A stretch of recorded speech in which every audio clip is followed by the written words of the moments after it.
So hello all. तर आजचा topic ना काहीतरी वेगळा आहे. म्हणजे बी पॉझिटिव्ह. बी पॉझिटिव्ह सगळेजण म्हणतात बरोबर, पण आपण राहू शकत नाही. कन्सिस्टंट पॉझिटिव्ह राहायला खूप एफर्ट लागतात. ते आपण होऊ शकत नाही. म्हणजे जेव्हा जेव्हा आपण पॉझिटिव्ह राहायचं आहे, पॉझिटिव्ह राहायचं आहे, पॉझिटिव्ह राहायचं आहे असा विचार करतो ना, तेव्हा जास्त निगेटिव्ह होतो. हे ऑब्झर्वेशन असेल, आय थिंक सगळ्या गोष्टींशी रिलेट कराल.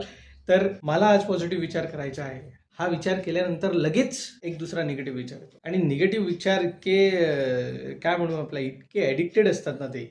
म्हणजे आपल्याला ते आगवण कशी लागते तसं वारंवार वारंवार वारंवार येतं ते, आणि ती जात नाही. अशी मुरड होते. पोटाला कशी तुमच्या मुरड येते, तसं ते वारंवार वारंवार मुरडून मुरडून मुरडून मुरडून मुरडून मुरडून तुम्हाला डोक्यात असे भुनभुनतात भुंग्यासारखे निगेटिव्ह थॉट्स. आणि मग होतं काय माहितीये का, तुम्ही त्या स्टेटला जाता. मैं कहा हूँ मैं कौन हूँ, म्हणजे डिप्रेशनच्या स्टेटला जाता. तुमचंच तुम्हाला कळत नाही की अरे बाप रे बाप, मी कुठे येऊन पोहोचलोय. म्हणजे तुम्हाला ही जग मोह माया असं वगैरे काही दिसत नाही. तुम्ही असे टक रूम मध्ये बंद करून स्वतःला. So it is a state of depression. Why this happens? एक सिंगल निगेटिव्ह थॉट. साला एक मच्छर आदमी को, बस तसंच काहीतरी एक सिंगल निगेटिव्ह थॉट. तर माझं सगळ्यांना हे सांगणं आहे की तुम्ही अजिबात निगेटिव्ह नाही आहे. तुम्हाला जर विश्वास नसेल ना, तर एक काम करा. 95% लोक तर निगेटिव्ह आहेच नाही, ते पॉझिटिव्ह आहे. ऑलरेडी पॉझिटिव्ह आहे. सायंटिफिकली मी प्रूव्ह करून देऊ शकतो. तुम्हाला स्वतःवर विश्वास नसेल तर एक काम करा, एकदा ब्लड टेस्ट करा. कळलं असेल मी काय म्हणतो. एकदा ब्लड टेस्ट करा. तुम्हाला तुमच्या वेन्समध्ये जे ब्लड आहे ना, ते माहीत पडेल काय येतं. 95% लोक जे आहेत ओ पॉझिटिव्ह आहे. सो भाई, तुमच्या अंगामधलं जे ब्लड आहे, रक्त आहे तुमच्या अंगात, ते पॉझिटिव्ह आहे. तुम्ही निगेटिव्ह कसे असू शकता? Will you think of? तर जेव्हा जेव्हा असं वाटेल की यार मी खूप निगेटिव्ह विचार करतोय किंवा निगेटिव्ह विचार आहे माझे, तेव्हा आपला ब्लड ग्रुप आठवा एकदा. O positive, universal donor. 95% लोकांचा ओ पॉझिटिव्ह असतो. So you all are positive. Congratulations. आणि तरीही जर वाटत नसेल ना, तर एक काम करा. जर असं वाटत असेल तुम्हाला की माझा ब्लड ग्रुप तर निगेटिव्ह आहे, मग मी कसा, माझ्या अंगातलं रक्तच निगेटिव्ह आहे, मी पॉझिटिव्ह कसा असू शकतो? तर एक काम करा. तुमची गर्लफ्रेंड असेल, तुमची वाईफ असेल, तुम्ही लग्न करणार असाल, तुमच्या जवळचा खूप जवळचा मित्र असेल, जो तुमच्या सोबत म्हणजे चड्डी यार ज्याला आपण म्हणतो, लंगोटी यार, जो रोज सोबत राहतो, ज्याच्या सोबत घालून तुम्ही म्हणजे दोघांची एक चड्डी, एकाची दोन चड्डी असं वगैरे काही करून तुम्ही खूपच म्हणजे घट्ट मैत्री ज्याला आपण म्हणतो, अशी घट्ट मैत्री असेल किंवा पार्टनर असेल, गर्लफ्रेंड असेल, वाईफ असेल, किंवा जे लग्न करणार आहेत, त्यांनी एक काम करा. तुमचा पार्टनर पण निगेटिव्ह शोधा. तुमचा पार्टनर निगेटिव्ह शोधा, तुमची गर्लफ्रेंड निगेटिव्ह शोधा, तुमचा जो घट्ट मित्र आहे तो निगेटिव्ह शोधा. म्हणजे काय होईल माहिती आहे का, तुमचे निगेटिव्ह थॉट त्याचे निगेटिव्ह थॉट, तुमचे निगेटिव्ह थॉट तुमच्या पार्टनरचे निगेटिव्ह, तुमचे आणि तुमच्या गर्लफ्रेंडचे negative negative negative negative negative becomes positive, right? Scientifically. So तुम्ही पॉझिटिव्ह बनाल यार. ही आयडियोलॉजी काम करत नाही, पण बघा, करून बघा. याच्यात काहीतरी सायन्सला घुसवायचा प्रयत्न केला मी.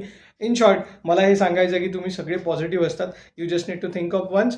आणि एक पॉझिटिव्हिटी, जसा एक साला मच्छर आदमी को हिजडा बना देता है, असं आपण क्रांतीवीरच्या डायलॉगमध्ये ऐकलंय. पण एक पॉझिटिव्ह थॉट तुमची लाईफ चेंज करू शकते. सो पॉझिटिव्ह थॉट हागवणीसारखा नाही आहे.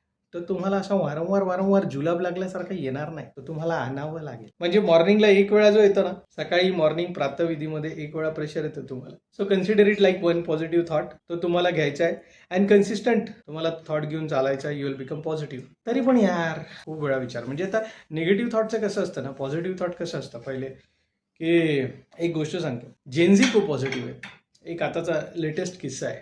म्हटलं हा रे, तू इतका पॉझिटिव्ह कसा? एक जेनझी म्हणजे जनरेशन, माझ्या ॲक्च्युली कॉलनीमध्ये एक यंग जस्ट झेड जनरेशनचा एक योयो एक राहतो मुलगा. मला आला दादा दादा म्हणत. मी त्याला सहज विचारलं, का रे? मला म्हटलं की दादा हे करायचं आहे. तर मी करून टाकेल यार, म्हणजे होऊन जाईल माझ्याकडनं. म्हटलं कसं काय रे, कुठून आणलं एवढा कॉन्फिडन्स? म्हणजे निगेटिव्ह वगैरे काही वाटत नाही का असं, की नाही बुवा प्रश्न येत नाही तुला कसं? अरे दादा बोलला, आम्ही जेनझी आहे. हा म्हटलं मग जेनझी म्हणजे काय?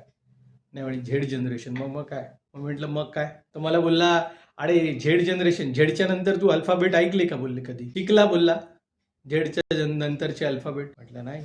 मग झेड जनरेशन म्हणजे लास्ट जनरेशन ना, माझ्या नंतर काहीच नाही, मीच आहे जे काय ते. सो मला होणार नाही असं आहेच नाही. ये कॉन्फिडन्स. सो यार तुम्ही जेनझी नसाल तर स्वतःला जेनझी समजा. वी आर 90s बॉर्न, पण जेनझी समजायला काय नाही. आपण मनाने तरुण राहायला शिका. मनाने तरुण कसं राहायचं म्हणजे काहीतरी करत फिरायचं असं त्याचा अर्थ होत नाही.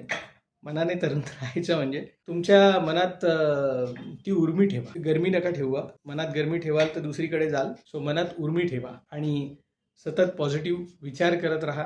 आणि yes, your blood group is O positive. So I think you can surely be positive. So thank you so much. परत भेटू नवीन टॉपिकसोबत.